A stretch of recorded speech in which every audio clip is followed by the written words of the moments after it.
Good morning students. आज हमारा topic है समस्या व्यवहार के कारण। कल हम लोगों ने समस्या व्यवहार को जाना था और जो आपका प्रोजेक्ट मिलने वाला है केस स्टडी, एक प्रॉब्लमेटिक बिहेवियर चाइल्ड पर आपको बनानी है, तो उसी से रिलेटेड कुछ लेक्चर्स हैं जो कल रह गए थे, आज उसको पूरा करते हैं। तो समस्या व्यवहार के कारण, कॉसेस ऑफ प्रॉब्लम बिहेवियर। तो किसी भी बालक में समस्यात्मक व्यवहार के कई कारण हो सकते हैं। तो पहला और सबसे अहम कारण हमारा कौन सा है? वो है घरेलू वातावरण, यानी होम इन्वायरमेंट। तो घरेलू वातावरण के मतलब कि बालक की प्रथम पाठशाला उसका घर होता है, वह घर से ही सब चीज़ें सीखता है ना। तो घर का माहौल कैसा है, ये माहौल उस बालक के व्यक्तित्व पर, उसकी मनोदशा पर बहुत प्रभाव डालते हैं।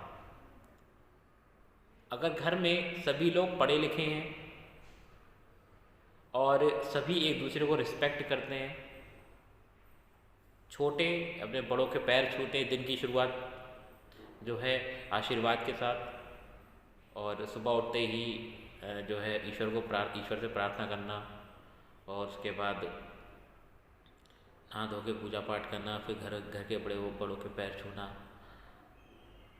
इसके बाद घर में सभी एक दूसरे को आदर सम्मान दे रहे हैं, तो वो बालक भी वैसे ही क्रियाएं करना शुरू कर देता है। और अगर घर का माहौल ठीक नहीं है, शराब पी जा रही है, गाली गलौज हो रही है, और छोटे बड़े को अपमानजनक बातें कह रहे हैं, छोटा जवाब दे रहा है पलट के, तो बालक उसको भी सीख रहा है, और उसको सीखने के साथ साथ वो अपने व्यवहार में लेकर आ रहा है। ठीक है। ऐसा देखा गया है कि अगर बच्चे छोटे हों और माता पिता लापरवाह हों तो बच्चे भी बिगड़ जाते हैं।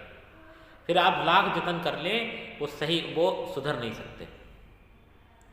ठीक। तो ये भी एक जो है समस्यात्मक बालक के व्यवहार का एक प्रमुख कारण हो सकता है, हमारा घरेलू वातावरण। दूसरा कारण हमारा क्या होगा? घर का अनुशासन।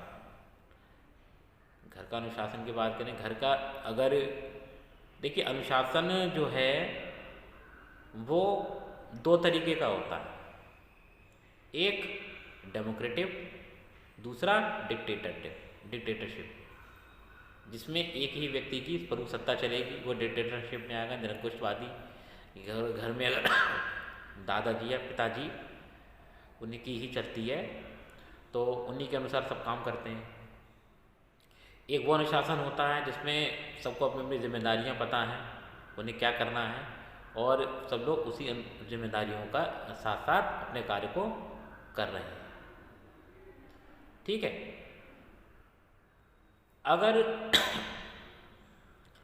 घर में सुबह उठने का टाइम अगर 5 बजे है निर्धारित, और 5 बजे से लोगों के दिन की शुरुआत होती है और रात में 10 बजे ख़त्म हो जाती है, तो वह बालक जो उस परिवेश में रहा है तो वो ठीक वैसे ही आचरण करना शुरू कर देगा, चाहे वो अपने घर में रहे या घर के बाहर रहे। ठीक। इसके साथ साथ अगर घर का माहौल कठोर है, ठीक है, कि गलती होने पर सजा मिलेगी, तो ऐसे में उस बालक को स्वतंत्रता नहीं मिल पाती है अपनी संवेगों के प्रति, तो वो उस समस्या को लेकर, उस समस्या से ग्रसित बालक जब विद्यालय आता है, विद्यालय में उसको स्वतंत्रता का माहौल मिलता है, तो वह उसके अंदर जो संवेग उत्पन्न हो रहे हैं, वह संवेगों को वह विद्यालय में प्रदर्शित करता है। वे संवेग नेगेटिव भी हो सकते हैं, पॉजिटिव भी हो सकते हैं। ठीक। तीसरा हमारा है बौद्धिक स्तर। बौद्धिक स्तर किसी भी बालक को बालक बनने में उसके बौद्धिक स्तर का भी योगदान है। कि अध्ययनों से यह पता चलता है कि यदि किसी बालक का बौद्धिक स्तर सामान्य या बौद्धिक स्तर बहुत अधिक है तो ऐसे बालकों का कक्षा में ना तो साथियों के साथ और ना ही शिक्षकों के साथ ठीक ढंग से समायोजन हो पाता है। अगर बालक बहुत प्रतिभाशाली 140 प्लस उसका IQ लेवल है तो ऐसे बालक ना तो कक्षा में समायोजित हो सकते हैं और ना ही शिक्षकों से वो सेटिस्फाई हो सकते हैं। वो अपनी पढ़ाई खुद करना चाहेंगे फिर अपने स्तर से।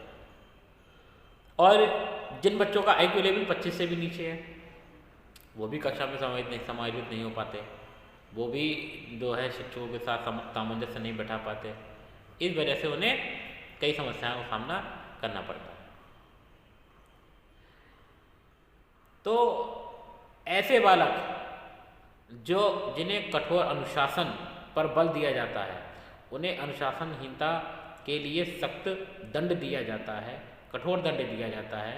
उसमें पढ़ने लिखने वाले बच्चों, ऐसे पढ़ने लिखने वाले बच्चों में भाग जाने की प्रवृत्ति, कोई बहाना लगाकर स्कूल ना जाने की प्रवृत्ति, शिक्षकों से झूठ बोलने की प्रवृत्ति, ऐसी समस्यात्मक व्यवहार आदि दिखाई देते हैं। यह भी देखा गया है कि जो शिक्षक हैं हमारे, वो भी कहीं ना कहीं जो है बालक के व्यवहार को समस्यात्मक बनाने में अपना जो है इनडायरेक्टली वे में कोई ना कहीं योगदान जरूर देते हैं। तो शिक्षकों की छात्रों के साथ छींटाकशी होती है तथा जो बात में एक दूसरे से लड़ाई झगड़ा करने के लिए तैयार हो जाते हैं, ऐसे बालक समस्यात्मक व्यवहार के अंतर्गत आएंगे। अगला आता है दोषपूर्ण शिक्षा पद्धति। तो डिफेक्टिव एजुकेशन सिस्टम के अंतर्गत कुछ बालक तो मात्र इसलिए समस्यात्मक बालक बन जाते हैं कि उन्हें मिलने वाली शिक्षा की पद्धति दोषपूर्ण होती है। जैसे गति, मंद बुद्धि के बालक को सामान्य बुद्धि के बालकों के साथ बने पाठ्यक्रम को एक ही साथ बैठाकर भाषण विधि से अगर पढ़ाया जाए तो ऐसे बालकों का शैक्षिक अभिरुचि पर बुरा प्रभाव पड़ता है। ठीक है, अगर कोई मंद बुद्धि बालक है, अब वो बालक जो है वो जो पाठ्यक्रम जो पढ़ाया जा रहा है वो प्रतिभाशाली बच्चों के लिए, तो वो मंद बुद्धि बालक उस पाठ्यक्रम को एडजस्ट नहीं कर सकता पाठ्यक्रम के साथ। वो क्या करता है, तो वो जो है धीरे धीरे उसी तरीके के वो समस्यात्मक व्यवहार उत्पन्न होने लगता है। शारीरिक दोष, अगर कोई बालक शारीरिक या मानसिक रूप से विकलांग है, ठीक, तो ऐसे बालकों के साथ जो है उसके कक्षा के साथियों जो है लोग उसकी मजाक उड़ाते हैं, उसके साथ सौतेलेपन का व्यवहार करते हैं। शिक्षक भी उन पर अधिक ध्यान नहीं देते, जिसके परिणामस्वरूप क्या होता है, उनके अंदर अवांछित और असामाजिक व्यवहार प्रबलता के साथ दिखाई देने लगते हैं। इस तरह ऐसे बालक धीरे धीरे समस्यात्मक बालक बन जाते हैं। यदि कक्षा में कोई बालक ऐसा है जो काफ़ी हकलाकर बोलता है या तुतलाकर बोलता है, तो कक्षा में उसके साथी उसका मजाक उड़ाना शुरू कर देते हैं। तो इससे क्या होता है, उसे उस विकलांगता पर ठेस पहुंचती है और वे घर में माता पिता से झूठ बोलकर स्कूल ना आने का बहाना करने लगते हैं। इसमें भी यदि उनका काम नहीं चलता तो स्कूल आने के बीच में ही स्कूल छोड़कर भाग जाते हैं। ऐसे बालक धीरे धीरे अन्य समाज विरोधी व्यवहार खुलेआम करने लगते हैं और पूर्ण रूपेण समस्यात्मक बालक बन जाते हैं। अब अगला आता है हमारा सामाजिक आर्थिक स्तर। तो किसी भी बालक को एक समस्यात्मक व्यवहार बनने में उसके परिवार के साथ साथ उसका सामाजिक आर्थिक स्तर भी सक्रिय योगदान देता है। ठीक, जैसे अगर बालक एक ऐसी सोसाइटी में रहता है जहाँ का समाज पूर्णतः दूषित है, अशिक्षित है, ठीक, और परिवार में भले ही जो है सभी पढ़े लिखे हों और वेल मैनर के साथ रह रहे हों, लेकिन जब वह बालक उस समाज के अंदर जाएगा तो वो वैसे ही व्यवहार करने लगता है और समाज से सीखी हुई शिक्षा बालक जल्दी अडॉप्ट करता है, क्योंकि बुराइयां जल्दी हावी होती हैं बजाय अच्छाई के। फिर माता पिता द्वारा भी समय ना देने, उसे समय नहीं दिया जाता तो वह उसे और स्वतंत्रता मिलने लगती है और जब माता पिता उस पर अंकुश लगाने का प्रयास करते हैं तब ऐसा बालक समस्यात्मक व्यवहार करने लगता है। तो जो कुछ कारण थे जो मैंने आपको बताए थे समस्यात्मक बालक के, कल हम आपको समस्या बालक की शिक्षा एवं उपचार किस तरीके से किया जाएगा इस पर हम चर्चा करेंगे। Thank you class.